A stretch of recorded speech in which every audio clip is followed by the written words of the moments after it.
Albert Camus once said, "There is but one truly serious philosophical problem, and that is suicide." That sounds dramatic, doesn't it? But stick with me here because this video might just change your life. Welcome to Life Noggin. Before we get into it, I want to thank you all for being so awesome. We're getting really close to a significant milestone. So thanks for all of your support, and if you aren't yet subscribed, do that now. Now let's get back to it. Let me ask you something. Have you ever looked up at the night sky and thought, wow, the universe is so vast and I am so small and insignificant? And then maybe you thought, wait, why am I even here? What is the point of any of this? If you've ever had these kinds of thoughts, you've basically been a Camus. French philosopher Albert Camus is considered one of the most important thinkers of the 20th century. His philosophy explores themes of absurdity, revolt, freedom, justice, and solidarity. Many of his ideas are introduced in his essay The Myth of Sisyphus, where he uses the Greek myth of Sisyphus as a model for the absurd hero. In Greek mythology, Sisyphus was the king of Corinth, and he was known for his cunning and his ability to deceive the gods. One time he made a bet with the god Hades, the ruler of the underworld, that he could bring Hades back to the world of the living.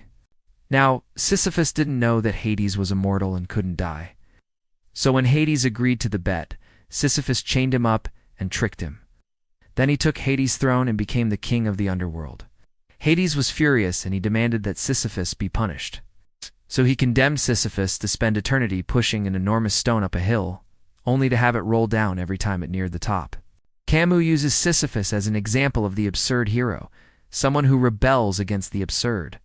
So what exactly is the absurd? Well, according to Camus, the absurd is the central problem of human life. It's the conflict between our innate desire for meaning and the indifferent universe that offers none. Camus writes, "The absurd is born of this confrontation between the human need and the unreasonable silence of the universe." The absurd is not a situation or a feeling. It's a fundamental aspect of our existence. As human beings, we naturally seek out patterns and meaning in our experiences. But the universe doesn't always provide the answers we want. This can lead to feelings of alienation, anxiety, and despair. But according to Camus, it can also lead to great art and ideas. In The Myth of Sisyphus, Camus writes that the only way to deal with the absurd is to acknowledge it and rebel against it. He says there is but one truly serious philosophical problem, and that is suicide. Camus believed that the only way to overcome the absurd was to find meaning in life despite the universe's indifference. To do this, we must embrace our freedom and take responsibility for creating our own values. Camus called this process revolt. It's not a violent act of aggression, but rather a quiet act of defiance. Revolt is a way of saying, yes, life is absurd, but I refuse to give up. I will find meaning on my own terms. Revolt is a central theme in many of Camus' works. For example, in his novel The Stranger, the protagonist Meursault refuses to conform to the expectations of society. He makes his own decisions based on his own desires and needs, even if they go against what others think is right. In doing so, he becomes an absurd hero who rejects the conventions and values of society. Camus' philosophy has had a profound impact on people around the world. His ideas have been influential in fields as diverse as literature, art, politics, and psychology. Camus himself was deeply concerned with issues of social justice and human rights. He was a vocal critic of totalitarianism and war, and he worked tirelessly to promote peace and understanding between nations. Camus' work continues to be relevant today, because it speaks to the universal human experience of searching for meaning in an indifferent universe. His philosophy offers us a way to cope with the challenges of life and to find beauty and joy in a world that often seems dark and meaningless.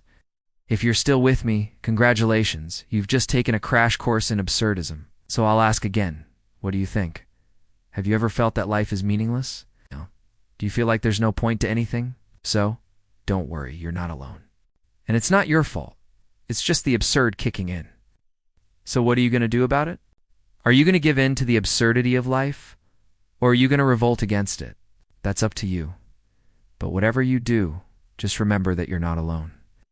There are billions of other people out there going through the same thing. And together, you can make the world a better place, even if it sometimes feels like an indifferent and uncaring universe. Thank you for watching this episode of Life Noggin. If you enjoyed it, please be sure to subscribe and leave a like. If you didn't like it, well, you can always leave a dislike too. But either way, we appreciate your feedback.